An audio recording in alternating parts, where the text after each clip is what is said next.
Yang terhormat Bapak-Bapak, Ibu-Ibu, salam Pancasila. Pada hari Minggu tanggal 6 April tahun 2025, saya akan mengomentari 3 universitas besar yaitu UGM dan Universitas Gadjah Mada dan Universitas Indonesia serta Institut Teknologi Bandung terseret kebohongan. Dalam beberapa tahun ini ada 3 universitas besar yang atau sudah terkenal namanya di tengah-tengah masyarakat yang tidak diragukan kualitas keilmuannya serta penuh kejujuran dalam melaksanakan tugasnya baik di bidang keilmuannya maupun di bidang lain. Tetapi sangat disayangkan dari 3 besar dari universitas tersebut telah mempermalukan universitas tersebut, yaitu Universitas Gadjah Mada yang berpusat di kota Yogyakarta dan Universitas Indonesia yang berada di kota Jakarta serta Institut Teknologi Bandung yang berkecimpung di kota Bandung, Provinsi Jawa Barat. Masing-masing perguruan tinggi tersebut sudah melakukan perbuatan yang memalukan di tengah-tengah masyarakat sebagai berikut. Universitas Gadjah Mada ada banyak tudingan masyarakat bahwa mantan Presiden Joko Widodo menggunakan ijazah palsu dari Fakultas Kehutanan Universitas Gadjah Mada yang dikeluarkan Universitas Gadjah Mada sampai ke Pengadilan Negeri Jakarta atau kepada aparat penegak hukum bahwa mantan Presiden Joko Widodo menggunakan ijazah palsu. Karena waktu mantan Presiden Joko Widodo semua skripsi dan ijazah pada tahun 1990 hanya menggunakan mesin tik manual. Ternyata skripsi mantan Presiden Joko Widodo sudah diketik dengan komputer. Semua tuduhan bahwa ijazah sarjana kehutanan milik mantan Presiden Joko Widodo adalah palsu dan semua tudingan tersebut dibantah mantan Presiden Joko Widodo bahwa ijazah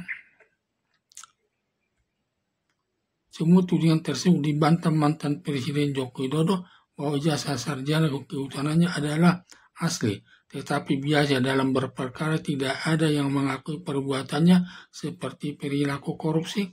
Kalau seorang dituduh melakukan korupsi, selalu memberi jawaban semua perbuatannya tersebut sudah dilaksanakan sesuai aturan hukum. Setelah hakim menemukan 2 alat buktinya, lalu hakim menjatuhkan hukumannya sesuai perbuatannya dan pelaku korupsi tersebut menerima putusan hakim.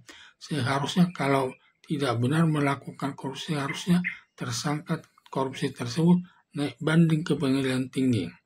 Terkait masalah ijazah sarjana kehutanan mantan Presiden Joko Widodo, dinyatakan hakim tidak terbukti bahwa ijazah sarjana kehutanan mantan Presiden Joko Widodo tidak palsu. Tetapi masyarakat umum tetap tidak percaya sama putusan hakim karena hakim yang menyidangkannya tidak berani menyatakan yang sebenarnya karena mantan Presiden Joko Widodo sangat besar kuasanya. Bila sampai hakim berani menyatakan ijazah sarjana kehutanan mantan Presiden Joko Widodo adalah palsu, ada dugaan jabatan hakimnya akan dicopot. Mantan Presiden Joko Widodo seperti waktu Anies Baswedan bersama Wakil Presiden Muhaimin Iskandar menang dalam pemilu di Aceh dalam pemilihan umum tahun 2024. Langsung PLH gubernurnya dicopot jabatannya. Sampai sekarang pada umumnya masih tetap menganggap ijazah sarjana kehutanan mantan Presiden Joko Widodo tidak sah, walaupun putusan hakim menyatakan ijazah sarjana kehutanan mantan Presiden Joko Widodo adalah sah. Semua saksi ahli yang diajukan terkait Presiden Joko Widodo ijazahnya asli, semua saksi ahli tersebut menjadi komisaris di badan usaha milik negara. Dengan demikian, kesaksiannya sebenarnya bohong. 2. Universitas Indonesia ketika para profesor menguji disertasi Bahlil Lahadalia berhasil meraih gelar doktor dari Universitas Indonesia. Tetapi para mahasiswa Universitas Indonesia pertama curiga karena Bahlil Lahadalia berhasil menyandang gelar doktor padahal baru kuliah 1,5 tahun. Sudah berhasil meraih gelar doktor, sepintar-pintarnya orang tidak ada yang bisa meraih gelar doktor 1,5 tahun. Minimal baru bisa meraih gelar doktor, minimal kuliah selama 2 tahun. Selanjutnya, setelah diliti disertasinya, banyak mengutip dari disertasi orang lain tanpa sepengetahuan pemilik disertasi yang dikutip tersebut. Demikian juga penelitian yang dilakukan pihak lain sehingga disertasi tersebut tidak murni dibuat Bahlil Lahadalia sendiri. Akibat penyusunan disertasi Bahlil Lahadalia tidak memenuhi syarat lalu dibatalkan oleh Rektor Universitas Indonesia yang tidak memenuhi syarat menyandang gelar doktor Bahlil Lahadalia. Akibatnya, semua dosen penguji Lahadalia yang bergelar doktor semua dikenakan sanksi yang berat, tidak boleh mengajar di Universitas Indonesia selama beberapa tahun, sedangkan disertasi Bahlil Lahadalia dibatalkan. Ada dugaan adanya persekongkolan para penguji dengan Bahlil Lahadalia dengan imbalan tertentu, sehingga hanya menguji sebatas memenuhi syarat dan kelulusannya tidak dipermasalahkan, terlebih dengan waktu 1,5 tahun mengikuti kuliah tersebut. Akibat dibatalkannya gelar doktor Bahlil Lahadalia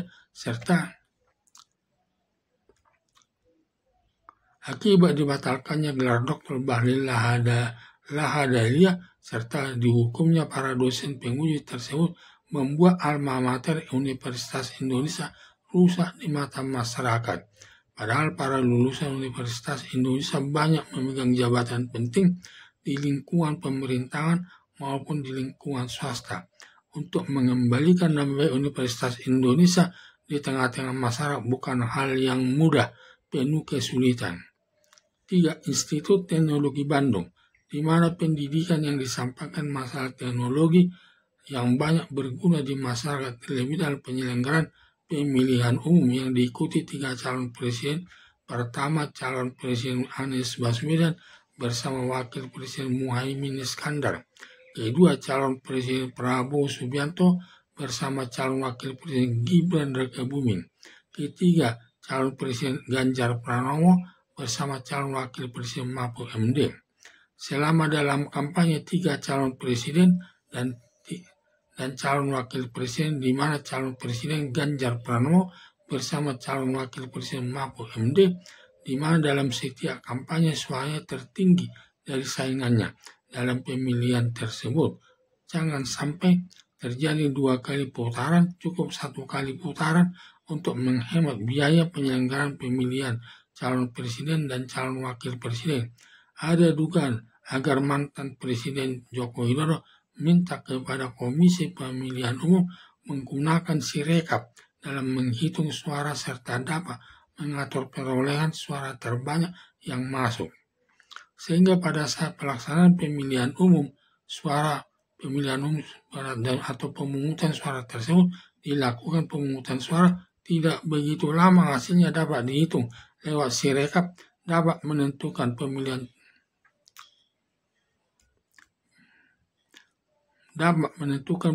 tersebut dimenangkan Presiden Prabowo Subianto dengan suara 58,85% dengan 1 kali putaran.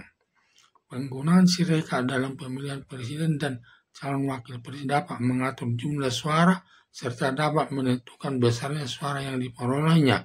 Tetapi pihak Institut Teknologi Bandung pura-pura tidak tahu masalahnya karena perbuatannya diduga dilindungi mantan Presiden Joko Widodo, sehingga tidak ada yang berani memprotesnya.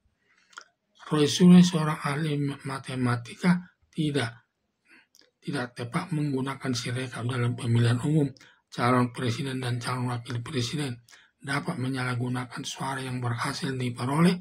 Seharusnya dia yang menang, tetapi bisa diatur Sirekap pihak lain.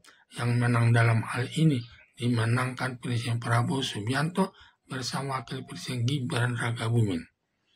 Akibat penggunaan Sirekap yang berada di bawah kendali Institut Teknologi Bandung yang digunakan Komisi Pemilihan Umum yang memenangkan Presiden Prabowo Subianto bersama Wakil Presiden Gibran Rakabuming berdampak tidak mengakui kemenangan Presiden Prabowo Subianto bersama Wakil Presiden Gibran Rakabuming yang membawa malu nama baik Institut Teknologi Bandung di tengah-tengah masyarakat. Berbagai perbuatan kecurangan yang dilakukan Komisi Pemilihan Umum termasuk penggunaan Sirekap tersebut digugat ke Peradilan Tata Usaha Negara, tetapi putusan Hakim Peradilan Tata Usaha Negara menolak gugatan si penggugat, dalam arti hakim memenangkan Presiden Prabowo Subianto bersama Wakil Presiden Gibran Rakabuming diduga tidak terlepas dari pengaruh mantan Presiden Joko Widodo.